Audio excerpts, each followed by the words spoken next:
Okay, so just tell us when.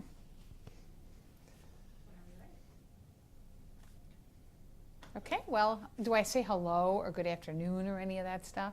Don't say good afternoon. Just It's gonna be on hello. the internet, Well, so you hello, can watch it okay, later. all right. Well, hello, I'm Robin Clark with BPI Group. I lead our Talent Solutions practice, and with me here today is Sarah Miller-Caldicott. And Sarah? Pleasure to be here with you. Thank you. Sarah is the. Okay, maybe So we do you want me take to two. introduce myself? That This would be is the great hardest part. introduction for you. And then how would you like to handle it? Do you want to? Let's just do it over again. Okay. Start over. Are you I'm going to here- say I'm that here you? Yeah, are I mean, the if you would author like of a to, book? I mean, I'm happy to say, it's a pleasure to be here with you to talk about Edison's collaborative innovation process, or, I mean, so to introduce myself, I'm happy to do it. I'll say I'm that just you're trying to the think author of Midnight Lunch and several other books on innovation and collaboration. That's fine. Did I say that? I think it would also be good if you gave like one sentence about yourself. So you can give the introduction and say, I'm here with Sarah Miller-Caldicott. She's the author of Hard. All right, are we ready again? Mhm. Okay, we have unlimited tape. All right. Hello, I'm Robin Clark, and I lead the Talent Solutions practice at BPI Group. And today I am here with Sarah Miller-Caldicott. She is the author of Midnight Lunch and several other books on innovation and collaboration. And we are going to share some of our experiences and information around collaboration. Thank you. It's a pleasure to be here. I'm a great-grandniece of Thomas Edison and have written a number of books on how we can apply Edison's processes in the 21st century. All right, well, wonderful. It's great to be here with you too, Sarah. So when you think about collaboration, how do you define collaboration? Well, collaboration is really different than teamwork. One of the things that we often sort of get ourselves muddied up into is combining those two things or thinking that they're the same. But collaboration really goes beyond teamwork. I think teamwork is more about doing your part, fulfilling the objectives that you have with a group of people. But collaboration is actually involving discovery learning and not just performance activity. So it's about how are you going to learn over the course of time with a group that you're working on a project with, how can you create mutual success? So a little bit different than just teamwork alone. Yeah, the objective itself is what's so much stronger in collaboration. It really defines the way that people work together. Definitely, and part of collaboration also is having a shared objective. That's one of the things Edison was really masterful at doing, is getting people drawn together in a common purpose and sharing a common goal while they were learning and while they were working on a project together. Yeah, because that's really the glue, isn't that the invisible glue that just brings people together and keeps them together while they work on challenging initiatives, pushing their organizations for growth? It really is part of that, and I think another thing we can look to is Edison's own process of how he put collaborations together. In my book, Midnight Lunch, I talk about the 4 C's of collaboration, and part of the beginning point is the capacity to collaborate. How do we create that? And some of these invisible bonds are really important in that particular phase. Starting out, you want to create an environment of collegiality where people feel like they can roll up their sleeves together, really trust each other, and have respect for the ideas that they contribute and not just have them be pushed off to the side. Yeah, when I think about the capacity for collaboration, and I think about it in the way that you often speak about it in your book, I think about it almost in a physical way and then an emotional way. So physically, leaders have to build a space that really draws people in and allows for collaboration and allows for a great exchange. But emotionally, those bonds and that connection socially and interpersonally folks have with each other also creates that space for collaboration. Definitely. And so I think part of where we see challenges today around this notion of capacity is, as you say, there isn't always the space to collaborate. How do you create and support not only physical space for that, but the sense of diversity, bringing people together in multiple kinds of conversations, not just having the same old conversations. That isn't going to help collaboration prosper. It's not about talking more, right? It's not about talking a lot, and it's Right. not about being nice. Right. It's really about challenging for learning and discovery, as you mentioned earlier. Yeah. Absolutely. And part of the second phase of collaboration is context. How do you actually have dialogue with people? Edison believed casual dialogue was very important. And today I think we often get very regimented into particular time slots, what we're going to do in the next hour, 90 minutes. Edison wanted to have the exchanges be free-flowing in some instances and not just have everything be set.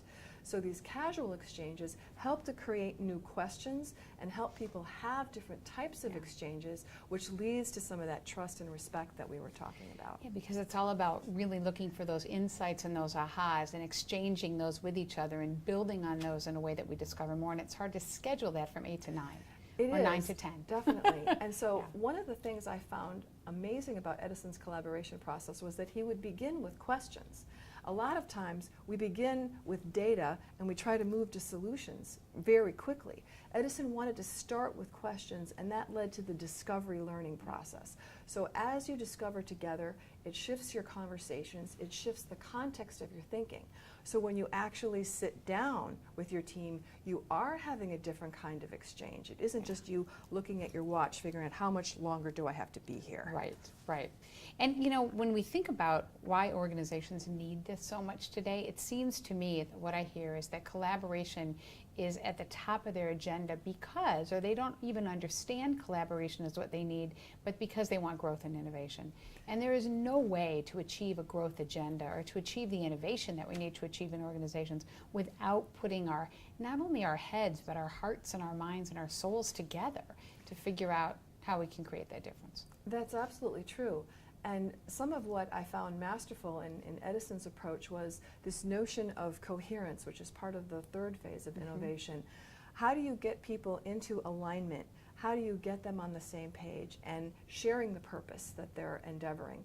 Part of what he wanted to create was this sense of inspiration around the work they were doing. And the inspiration helps draw people together and as well helps different leaders emerge at different times in the process. Sometimes we feel like there has to be just one leader for a team or a collaborative effort. In fact, I think Edison believed that different leaders could emerge over the course of the collaboration itself. So this is a very important part of what keeps teams together, is that you know you're in it for the longer haul and everyone is going to have a contribution. And there'll be different contributions as the project evolves itself. Yeah, it's really shared purpose and then it's shared leadership. You know, just today, actually, I was with the CEO of an organization who is really working on a growth agenda. And he was talking about the culture of the past and how there'd been a lot of power in the leadership role as opposed to this shared leadership idea. Really, the power had been held by one. And I talked to him about collaboration and I talked to him about inspirational leadership, exactly what you're talking about. And he said, but I have 2,000 people here. I can't do it for 2,000 people. He literally just said that to me a couple of hours ago. And what we began to talk about was how do you cascade that kind of inspiration all the way down? Because every leader who's got 10 or 15 people on their team needs to be able to create and share that leadership even with those on their team to have that kind of organizational collaboration that they need. Absolutely. And I think this is one of the areas that we face today as leaders and as workers, the sense of complexity that surrounds collaboration. And that's part of the fourth phase of collaboration. How do you actually get all these moving parts to be scalable and also have a sense of speed around them? Because you can't sit around all day having casual dialogue. There's still things that have to be done. So Edison was very good about sort of balancing this notion of how do you scale the conversations, how do you get more of the information out to people and do that in a way that actually motivates them to take action. So in Edison's laboratories, they would exchange notebooks. They'd exchange information that way and sit and talk and have exchanges that actually Edison wasn't present for that. So some of what happens around collaboration, the leader doesn't have to be centrally involved in.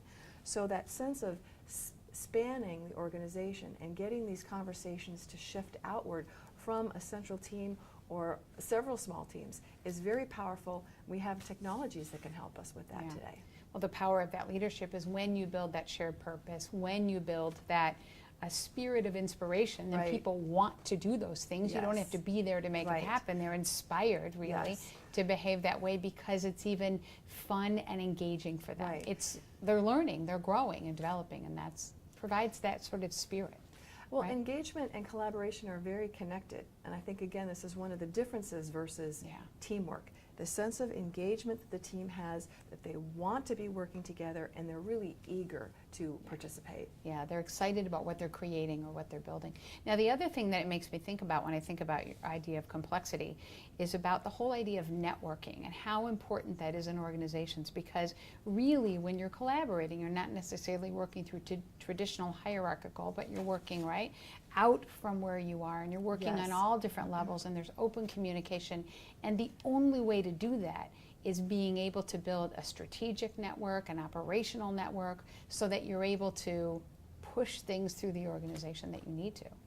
This is actually one of the areas that I think is most powerful for leaders today, is to recognize that the middle of an organization can actually be very powerful in spreading the message about a project or about a collaborative initiative.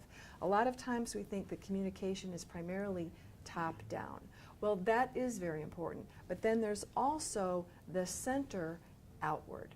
And I think Edison valued the center out as much as he valued the top down. So this Yeah. notion of networks is really important, So important. because we have the informal, we have the formal networks, and as you say, strategic networks. There are obviously supplier networks that we have as well. So these are all parts of the collaborative engagement process, recognizing that these networks exist and that they can be leveraged. Yeah, I think what's exciting about that is how much people want to be a part of that today. So when you'll talk to a CEO or you'll talk to an executive leadership team, and they may have a strategy or a plan or an approach, but they don't necessarily have all the details and the Sure. answers and the way to go Right. about doing that. And where does that come from? It comes from that emerging middle, as you were talking about, right? Because each one of them will have such deeper expertise in a particular subject or in a piece of technology or in a advanced wave of the future. And so they can really help to form the strategy Absolutely. that supports the vision or the direction of the organization. And I think part of what that does is it creates the shared ownership, because you have, in a way, different nodes in the network, right? People with different types of expertise, but you have to build the conversations around some of those areas of expertise. It isn't just going to be one person. It's going to be a whole network of people. It's so much bigger than when you could rely on the leader to be able to have all the answers. Right. Today, the leader provides the inspiration, but not necessarily all the answers. And you'll find that most people don't actually want all the answers, right? They want to be able to participate and play and learn and engage. And if you are on the receiving end of all the answers, then that doesn't really happen. Absolutely. Yeah. Well, and I think today it's hard to have all the perspectives on a set of answers yourself. Yeah. You really want to have multiple perspectives, multiple ways of looking at the problem. Yeah. So part of leadership in a collaborative situation today is actually asking some of the questions, leading a group of people, saying, what are the things that we're looking at? What are the core things we want to examine? What are some of the master questions that really are involved in what we're looking at here? Yeah. Because once you can get those questions really bought into and owned by a group, then the alignment will flow from there and the discoveries will flow from there. Yeah, that's true. Can you think of an example of an organization that you have seen or been working with who's doing that today? Well, I am working with a large financial services company that is global, and so they have different geographies, they have different cultural nuances across their operation around the world. But one of the things that they're finding is that they can form small networks of people. Some of them are live and face-to-face, some of them are partly live and partly virtual, and they're actually working through some of the core questions in key functional areas and also with some of their key clients. They've identified who their top 25 clients are globally, and they're starting to ask, what are their needs? What do we believe their needs are today? What do we anticipate their needs might be in a few years? So forming small teams around these questions has been a very vibrant process. They've also put some of this on videotape. Just 2 or 3 minutes, people with sharing their insights. So they're putting these on an intranet. And based on the area, the functional area these folks are in and what types of expertise they have, people can actually listen to their comments. So this has created viral conversations that that's have great. flowed outside the US, which is where this began, and into some of the other geographies, and have linked people even within their US operations in ways that they could not have expected. So they're starting to see rapid traction. Yeah. This is a different kind of process than many of us have experienced before. It's this rapid gelling, not a linear process. It's really sort of patterns coming together and creating something very quickly that's unexpected yet very powerful. Yeah, what's great about collaboration is you don't actually know where it's going to go or what you're going to Right. create from it, but once the minds Right. get in there. I also like in that story the internal and the external.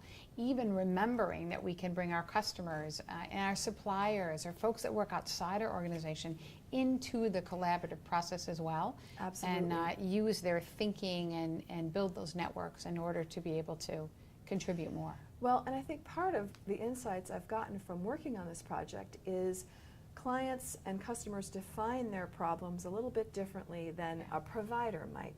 And this has created a lot of new perspectives. So Yeah. when you have that kind of dialogue and you create collaborations with your clients and customers, it creates a different kind of coherence. Yeah. So that is an unexpected outcome, I think, from this project as well.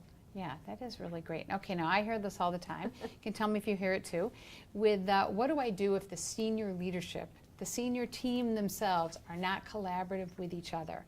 What can happen, we know, in collaboration is those shining superstars, right, get promoted up through the organization. So they can be very powerful people in those senior leadership roles, and they can be fast and smart and competitive.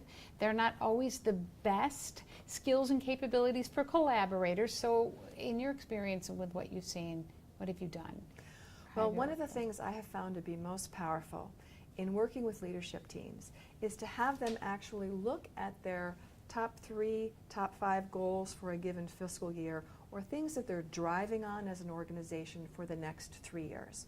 And instead of framing them as statements, to actually ask them as questions. How would you reframe this goal or this objective as a question? And that actually sets them thinking at a very different level and at a deeper level than just writing something down on paper saying, we want to achieve year-on-year growth, Yeah. 3.2% beyond last year, and so on. It actually creates a different kind of engagement. So the types of dialogue that are exchanged within the leadership team as this process is taking place helps them see where some of the gaps in their communication are, and as well some of the gaps in how they're looking forward at markets, how they're anticipating things will flow. Yeah, it really forces the question in a different way so that everybody has to participate in the answer a bit.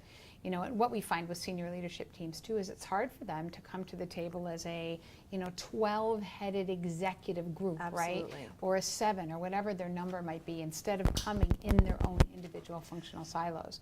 And to come out of that and to start to collaborate is critical, really, for the organization to be able to feel the cascade of that. It is, and also what I find in these leadership team conversations is people know what the levels of expertise and the areas of expertise are of their colleagues. And what they allow in these dialogues is to let that expertise shine, but not outweigh and get into the mode of solution creation on the spot. We tend to go right to solutions. So part of the parameters that I put on these types of dialogues is that no, you've got to have the casual dialogue first and the exploration rather than just coming up with the solutions, because then people set back on their heels and get defensive in their posture. So that closes down the conversation. If you can get a few options out on the table, this is what Edison really valued. He wanted to have multiple scenarios. In fact, he would insist on them. If you only came forward with one solution after your search, he said, well, you're going to have to go back and find more, because I believe there's more than one. Yeah, so important, because collaboration is an important part of strategic thinking, and strategic thinking always starts with learning. Always. You have to survey the environment, assess where you want to be, look at all the possibilities, and then create multiple ways of being able to serve what it is that you're learning. And then you can decide which ones you want to pick. There is a time when you have to focus and select and prioritize based on criteria. But until you're ready, it's Absolutely. really important for leaders and leadership teams to learn how to hold back and to learn to explore. And part of what I think leaders are really faced with today is what are the competencies that we need to be effective at innovation, to be effective at collaboration, and sometimes there are overlapping skill sets Oh, they that can be the you hardest hadn't ones. really anticipated Yeah. would be needed. This is what I see over and over again. Sometimes we have a very linear set of expectations about what we think will help drive innovation. And in fact, when you start through into collaboration, you realize that there are many overlapping skill sets that create new competencies. Yeah. Edison valued the creation of new competencies, not just always resting on the things that you were good at in the past. Yeah. So more and more today, we have to anticipate and create those new competencies and not just be content with the way things are now. Yeah. And it's really being comfortable with ambiguity and change and being able to work in those environments. But oftentimes, it's those softer skills that are so important. It's listening, it's questioning, it's observing, or making associations to Right. things. It's experimenting and networking. It's all those kinds of competencies or skills that really produce the best collaborators, because they can let things be. They can, have the patience to listen to the dialogue and to begin to form new insights. And part of what goes on in collaboration is a multiplier effect. Yeah. This is what's hard to appreciate at the front end when you haven't really seen this Yeah. in action before. We're very used to linear processes and knowing how much time it will take to do something. When you get into collaboration, you actually see this gelling effect, which occurs in different ways, and it actually expands your learning more rapidly, and you can deliver faster results than you anticipate. Edison came forward with his teams in developing the incandescent electric light in less than 18 months. He developed the entire system of electrical power with his teams in less than 3 years. So even today, Yeah. that's fast. That's For fast. something as breakthrough Yeah, as a something as light big. bulb or a power system. Yeah, for something as big as that. That's that multiplicative piece that you're talking about. It's not Absolutely. just adding two ideas together, but it's really the power of what Right. they can create when they're combined. And the same is true of the people. It's not just the two of us, but it's really what's the power of that. Absolutely. In terms of, the work group and the team and how you can make it so much bigger. And some of it we could even think of as a type of collective intelligence.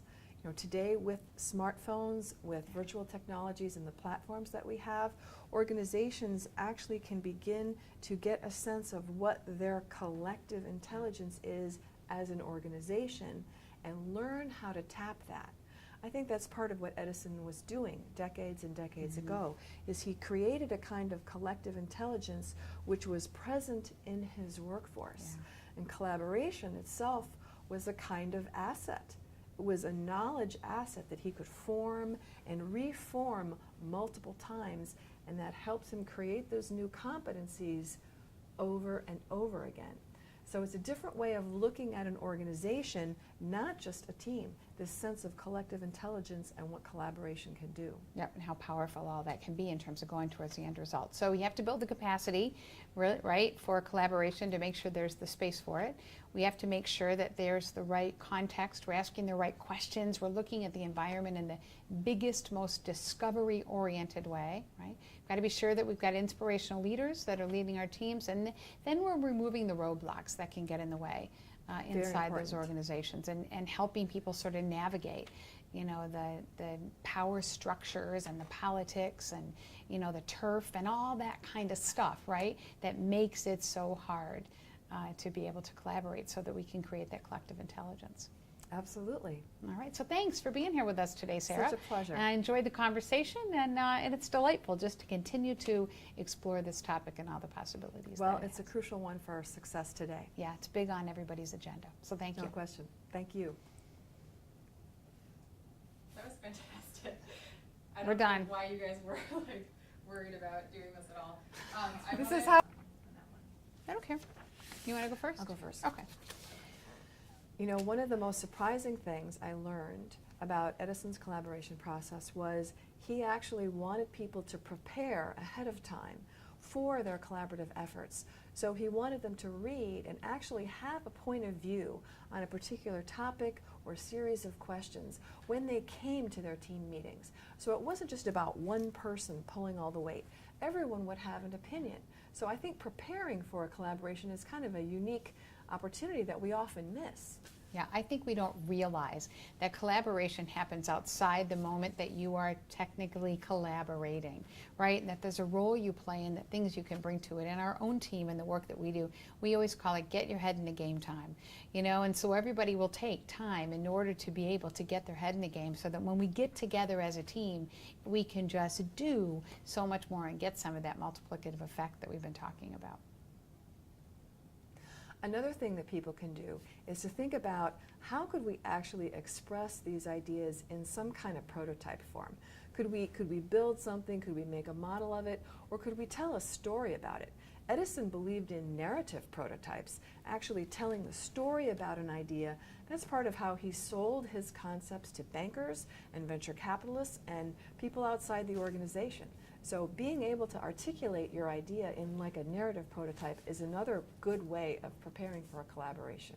Well, what makes sense about that is a great skill of any leader is storytelling. And so as you're telling those stories inside or outside the organization, you're creating and building that energy and that inspiration for somebody to want to build on it. Their mind will go somewhere. They'll see the possibilities of something bigger.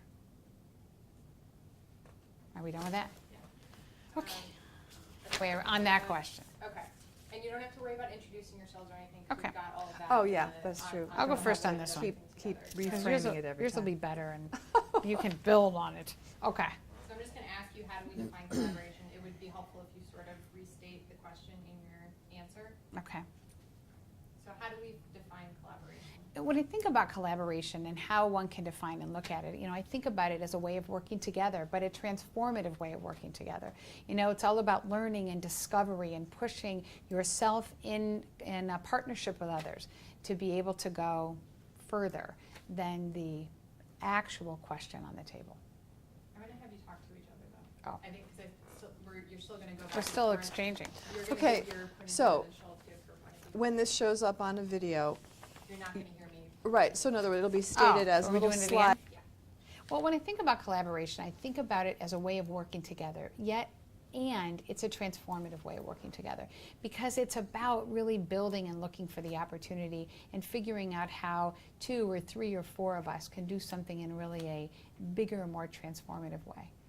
Absolutely, and collaboration has this amazing multiplier effect.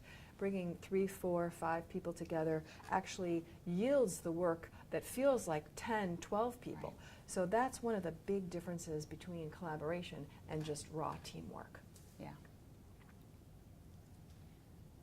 I was going to build on that, but I didn't. Okay, what's I next? know, well, that's always our natural tendency, right? Is we like, I the had more to sound say, bites are the but- harder yeah. part to do. You're okay, 'cause that'll make the editing easier, so try to give each other a little bit of space when you're speaking. Oh, no.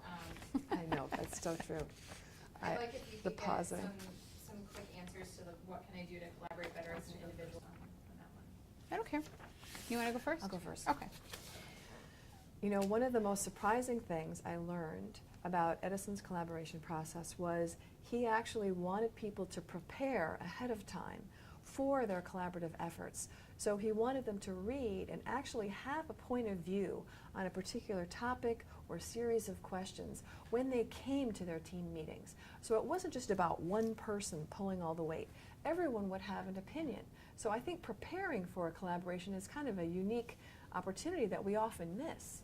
Yeah, I think we don't realize that collaboration happens outside the moment that you are technically collaborating, right? And that there's a role you play and that things you can bring to it. In our own team and the work that we do, we always call it get your head in the game time, you know? And so everybody will take time in order to be able to get their head in the game so that when we get together as a team, we can just do so much more and get some of that multiplicative effect that we've been talking about. Another thing that people can do is to think about how could we actually express these ideas in some kind of prototype form. Could we build something, could we make a model of it, or could we tell a story about it? Edison believed in narrative prototypes, actually telling the story about an idea. That's part of how he sold his concepts to bankers and venture capitalists and people outside the organization. So being able to articulate your idea in like a narrative prototype is another good way of preparing for a collaboration. Well, what makes sense about that is a great skill of any leader is storytelling. And so as you're telling those stories inside or outside the organization, you're creating and building that energy and that inspiration for somebody to want to build on it. Their mind will go somewhere. They'll see the possibilities of something bigger. Are we done with that? Yeah. Okay.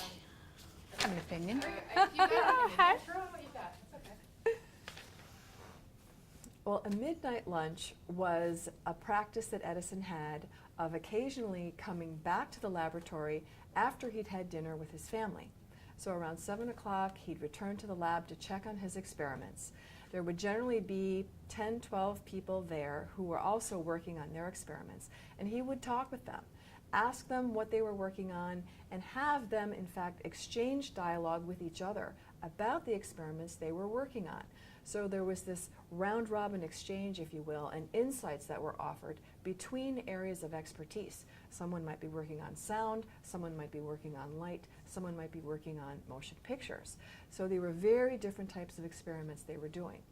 After about 2 hours of this, Edison would order in food, and they would sit back for an hour and just tell stories, sing songs, and sometimes just put on skits and do crazy things. So it was a social time. They were getting to know each other as people during this 1 hour period. Then they would go back to work until about midnight. So it was this combination of work time and social time blended together that created these midnight lunches. And really one of the biggest outcomes was employees became colleagues. They didn't just feel like they were workers. They were actually coming together and learning something together. So it was an experience of collaboration that permeated the entire organization, a really unique experience. Yeah, it's balancing play with work time. It's balancing work with relationships and putting all of that together so that you're really creating an experience for people. And as you create that experience, the engagement is bigger and the ideas are brighter. Absolutely. It's a great lesson for all of us to remember as we create that kind of camaraderie and that social life inside our organization that just connects people to each other and creates more. Absolutely true. So we can create midnight lunches even today. We can. That was good. What else? How about how can you identify and develop collaborative individuals? And then how do you support and coach someone who's not a good collaborator? Okay, well, I'll go first on this one. How do you okay. All right, I'll answer both of those together as one, and then we'll trade back and forth. So when I think about how you can identify and develop a collaborative individual in your organization, I always think first about mindset. You know, I always think that first we have to have a way of looking at things where we're open and we have a curiosity and a belief in looking for the possibilities. I think mindset is really big. I also think mindset helps us develop trust in one another because we look at the world and look at our colleagues in a more trusting way, which allows us then to be able to explore what their thoughts and their ideas are. Once you go through mindset, we always believe that when someone develops, it's mindset, skill set, then application. So skill set is next, and that's where we're talking about some of those basic skills, but they're so important and hard to practice. There's listening and questioning and experimenting and networking and just making associations, connecting things that are unconnected, you know, is a great and important skill that someone needs to be able to have. And I think you can often develop folks in these kinds of things with feedback. It doesn't sound like a really fancy method, but bold and honest and provocative feedback can make a really big difference for folks who really want to be able to develop in their collaborative skills. Those are all excellent points. And I think one thing we can also help encourage is debate. Sometimes we fall into the trap of just listening and accepting. You talked about feedback. Part of what people need to engage in collaboration is debating. You can actually take a different point of view and bring constructively out into a forum different ways of looking at a problem or a question. So debating is a really big and important part of collaboration as well. Another thing that I see as crucial is a sense of progress. How do I define progress for myself within a collaboration context? How also do we define the group's progress? What does that look like? And trying to language that and articulate that. Yeah, and creating the measures for that along the way. But I love the debate idea, because I think with the debate idea, it could almost, push people to take the other side. And I think that's a great thing to think about in all our teams. It's definitely an unexpected type It of skill is. that we don't often think about, but it helps create alignment much more rapidly. Yes, I think that's a very interesting idea that most teams could easily try. I'd like Actually, to really like that. I'm going to the do that. introduction one more time and then say, and let's talk about, so we're here today to talk about collaboration and innovation. So let's talk first about how do we define collaboration?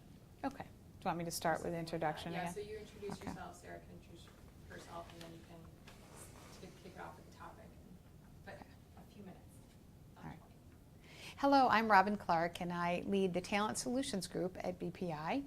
And with me here today is Sarah Miller Caldicott. She is the author of Midnight Lunch and several other books on innovation and creativity. And today, though, we are here specifically to talk about collaboration. So to kick us off, Sarah, how would you define collaboration? Well, collaboration, as Edison would view it, is really a multi-phase process. And these phases all integrate together, they're all connected together. One of the first places we can begin is with capacity. How do we even build the capacity to collaborate? And really important here is a sense of creating collegiality, having people believe they can roll up their sleeves, work together, and tackle questions in an environment of exchange. A second area is context. What are some of the things we want to be looking at? What are the different perspectives that we can bring to a problem or a question? New ways of asking questions, new ways of experimenting, or looking at a set of questions that lead to new insights and discovery. So that's part of establishing context around a problem and a challenge within a team. A third area is coherence. What do we actually do to keep a team together? How do they stay motivated? We can really look to inspirational leadership and as well shoulder-to-shoulder leadership as very important parts of keeping a team together, keeping them looking forward in a common purpose and having a common objective. And the final phase is complexity. How do we actually create scale and speed around the dialogues that we're having, around some of the outcomes that we're seeing in a way that allows for these multiple perspectives to live and breathe? Creating a sense of collective intelligence is crucial. What do we really see as some of the common areas of competence? How can we express those? What does a team bring to that conversation?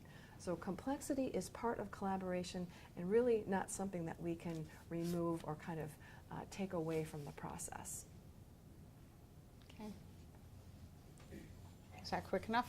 Yeah. That was Okay, perfect. And then can we do the why is collaboration important in business today with Robin, you going first? Okay. So collaboration today is so important in business, mostly because there's so many businesses out there with a growth platform. One of the things we know for sure is it is hard to really be able to deliver on a growth platform. You know, it's a lot easier to be able to cut costs and cut back in an organization than it is to be able to take it into a place that is unknown. And that's what growth is about, right? It's about discovery, it's about opportunity, it's about taking your organization somewhere where it's never been before. And the only way to do that is to get people to take themselves where they haven't been before. And we do that when we get in relationship and in collaboration with each other. So as organizations are beginning to understand that they can't grow without collaboration, you can see collaboration today all over business value statements, mission statements, leadership behaviors, competencies. You can see it in so many places. And I think you can also see in many organizations the struggle with being able to understand it, to being able to figure out how to be able to master it, and what are the components that really create for great collaboration. Well, we really can think about the various types of input that people have in an organization. They come to or can come to collaboration from so many different angles. They can come from a functional angle, they can come from an area of expertise that actually has preceded their time with an organization, drawing on the broadest thinking of an employee or someone on a team is really crucial for collaboration success. It's not only the work experiences, it's also part of the life experiences. What do you bring to a team that creates expansion and new ways of thinking? Okay, did that work? Yeah, and then I There we think, go, Sarah.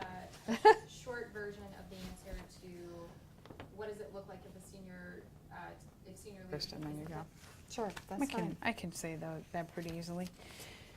So collaboration, there's so many organizations that are struggling to figure out what that looks like, and it's not just people in the middle that are trying that are struggling to figure it out. It's the senior leadership that are struggling, and when you see senior leadership struggling with this competency, you'll see silos, you'll see blame, you'll see judgment, you'll see a struggle, you'll see that it's harder and harder to push for the results that they want to achieve. You'll see more effort expended and less results achieved. And I think there can often be a lot of dissatisfaction and disengagement in a workforce where collaboration isn't a part of the everyday working behavior. And I think part of what leaders can listen for is some of the language that's used in a collaborative session, or what people are focusing on as a collaborative session. Are you hearing lots of dictates and ultimatums? Are you hearing a lot of backpedaling and pulling away from a point of view? When you hear either one of those extremes in play, collaboration is not happening. When you start to hear more objective statements actually being neutral, offering ideas and concepts, but using we and our and us types of language, then you're beginning to draw collaboration forward. You're starting to see it emerge in a group of people. So those are very important things for leaders to listen for. Yeah, it's really that partnership, and that sense of equality that one can create with another, regardless of where you are in organizational structure. And that allows for that great collaboration to be able to take place. And I think part of what leaders can shy away from is who decides. How do we actually make a decision? If we're not going to set this up in a pyramid structure, if multiple people are going to have input, then part of what can also be discussed is how do we decide and when do we decide? So it isn't always about democracy. That isn't always how collaboration works. There can be one or two decision makers, but the group can develop a sense of progress and determine, okay, now we're in a position to decide. All right, are you happy with that? Yeah. Okay. About one more, this is closely related, but. She keeps saying bit one different. more and she gives us nine. I know. It's like, Well, wait, we've gone beyond our questions. One at a time. How can I tell if my team is working as collaboratively as possible? So how do I know if I'm getting the right output? All right, well, how can I tell if my team is working collaboratively as possible? I just look for energy. I look for spirit, I look for camaraderie. You can see that, and you can feel that inside a group. You can also see innovation, you see new products. I know with our own team, my own team that I lead in doing the work that we do, we consider ourselves a very collaborative team, and we spend a lot of time together trying to build new solutions and ideas for clients. And you can just feel that sense of pride and ownership that only, I think, collaboration can deliver. I think that's very true. And part of what you also see with collaboration is people advocating for their team. Not just advocating for themselves, but advocating for their team.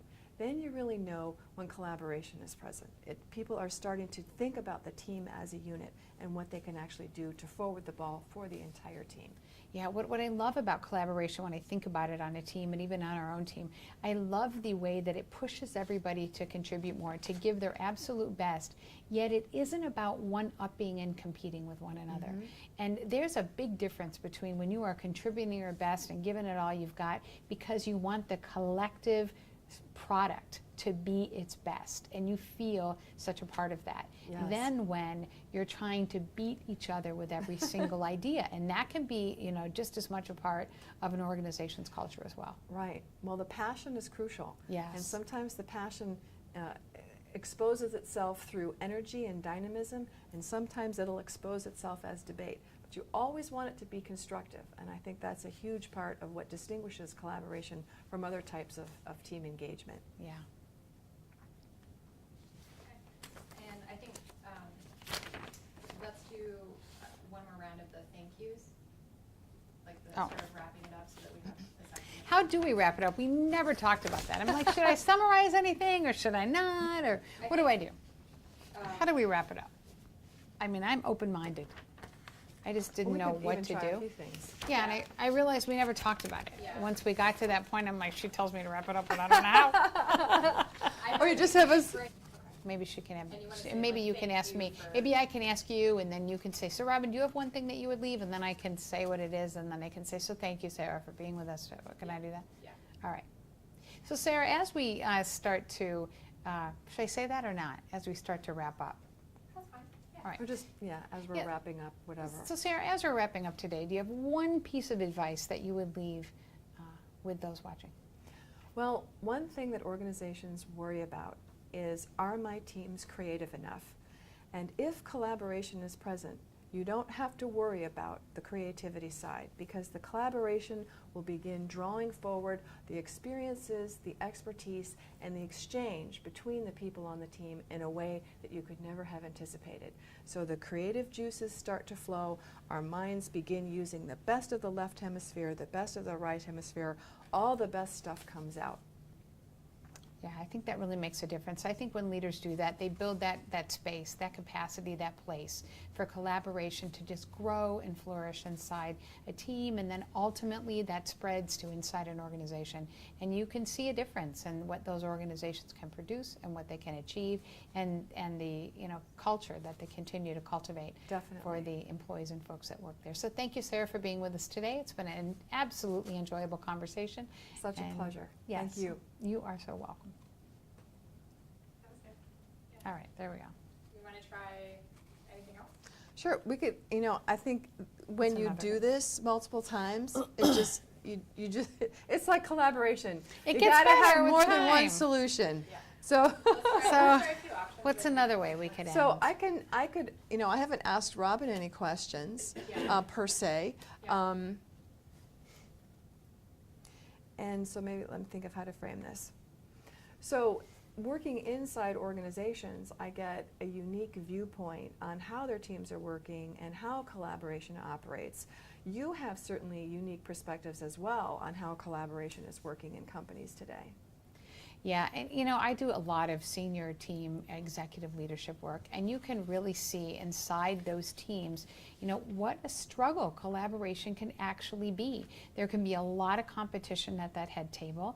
It can be really hard for them to wrap their heads around a true shared purpose. They may wrap their heads around, meeting their numbers, but that's not really the same thing as the difference that they want to make. So oftentimes I try to push those teams in order to be able to express what it is that they believe in and what it is that they want to achieve together, because it's that they need in order to be able to cascade that kind of inspiration throughout the organization to encourage collaboration at other places. It takes more focus on just the numbers ultimately for folks they need to know what they're creating, what they're building, what they are really working towards. And then Absolutely. when that happens, you can begin to see that they have an appreciation for the other functions. Well, and when they can become champions for their own dialogues and their own conversations, then people within the organization realize they can be champions for their teams too. Yes, can make a big difference. So thank you, Sarah, for being with us today. It was absolutely a delightful and enjoyable conversation, and I look forward to continuing to collaborate. Thank you so much. Always a pleasure. Thank you. That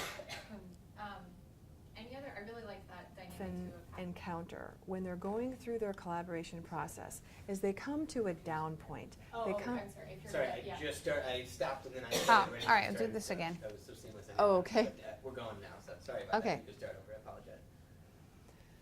One of the things that I see over and over again in collaboration teams is a downturn, a point at which the team gets stuck or they feel like they've hit an impasse. Edison's teams went through this too, and there are so many important resources to bring forward to a team when they hit that roadblock. What are some of the things that you see in your work at BPI that's part of getting those teams back into engagement and moving off that stuck point? You know, when we think about that, I mean, that often even comes up in coaching, right? It's what team and individual coaching is all about. It's about unsticking people and moving them right to the next place. I think one of the things they have to come back to is what is it that they want to achieve? What's important? What's the direction, the goal, and the purpose for them? Because oftentimes when we get stuck, it's because we got stuck down some sort of rabbit hole or a side place, or we don't really need to be, and lots of times we're losing focus on that goal. If we can look at that goal from another direction, if we can reframe the question, right? If we can use some of the parts of collaboration that are so important by changing the context or the way in which we are viewing the situation, I think oftentimes folks can find themselves in a whole new place and open up their minds in a new way. It's helpful sometimes for teams to have somebody from the outside to just pull them back out of that. And that's what we do a lot in facilitation. That's why we do that. And I think sometimes when teams go into this point of being stuck, they get into defensive postures and defensive routines, and they need a neutral party that they can go to outside of their team and just vent a little bit. And I think coaches and mentors, champions can be very important in that role so the team can get themselves unstuck. Yep, they may even need to explore, you know, that roadblock that they're stuck in. They may need to help to figure that out or think that through. They may need to explore their own personal motivations and what they want out of it, or what the organization may be able to achieve. I mean, there's a lot of different things that you can look at, but oftentimes when we are brought in to work with groups, it's because they're stuck in something, and so we quickly try to assess or diagnose what that is and figure out move them how off to, that. yes, and figure out how to pull them out. Fantastic. Thank you. So thank you for being with us today. It was just delightful to learn more and hear more and talk more about collaboration. So thank you, Always a Sarah. pleasure. Thank you. That was good. All right. I keep ending. Okay, Miss Karen, now I'm going to look at my watch because What time is it? I have a 4 o'clock call. What I just time is want to it? be sure Yeah. that All we're right. Is it not getting 3:30 too or- close up to that. Okay. Is there anything else that you I'm guys happy. think that you want to Anything else we haven't said? You know, I think that when you guys get into editing mode, this is one of the things I find is that, you know, you'll do a dissolve in, have some kind of dialogue and then dissolve out, and you can always lead in with a question or lead in with a statement, or, you know, Sarah and Robin comment on X, right? Dissolve in. So I mean, it's always hard to know what to redo. Yeah, I I think know, that's I the don't know. hardest part. I mean, I think we covered everything that we were trying to cover here, so unless you I'm- guys think of some other- I'm okay with it if you guys are okay with it. any other feedback? You're happy over there. I thought you guys did a great job. Yeah, I mean, I do these kinds of things all the time. Yeah, you guys are incredibly natural and honest and genuine, and I think that's the idea. So, from my perspective, it seemed very sincere and genuine. Well, yay. Okay, there we go. That's a I think win. That's what you want. Based on what Yeah, I see from- that's what we want. From corporate stuff, you know, yeah, that's unique. I think that's unique from my perspective. So, yeah, Okay, I think it's Sarah, really good. we're I thought it unique. was. All right, we got to collaborate now. That's maybe my friend's secret handshake. We do that It's- to the it's so podcast. funny. Maybe that's our new Right. That's our- All right. Okay, we got it. All right. Yeah. We're good if you guys are good. Yeah, we're good. Okay. Excellent. Fun, fun. So then, you know, just shoot me an email whenever you guys have had a chance to kind of massage and Yeah. get the edits in just a general way that you'd like them. There's probably a couple different, you know, 10 minutes and 3 minutes and 2 Yeah, there's a minutes couple and Yeah. different videos. 7 Yeah. minutes So and whatever. take a look at- So Yeah, that's you have great, because then choices. you can kind of rotate them around and you don't have one thing getting stale. Yeah, I think that's great. always kind of cool too. Yep. I think it's perfect. And then we'll have to talk more about our webinar debut. Oh, right. We don't have to do that right this minute, but we do have to do it eventually. Can we use the bullets by any chance that we had for the breakfast? Can't we just do the webinar kind of on that? Does anybody have an objection to that? Do you have an No. objection to that? Can you help me understand, it's not the Human Capital Group, what was it, the Human Can you tell Capital her- Institute? Institute. Is an industry association for leaders in HR, human capital development. Okay. So it's open to all of their members. So we have no idea. So It's who's none of doing our listening? client base. We don't Okay, know so who would it's- be registering. So we would get the list ahead of time, so we'll know how many people to Thank you. expect on call, but we have to just sit down with the question or some polls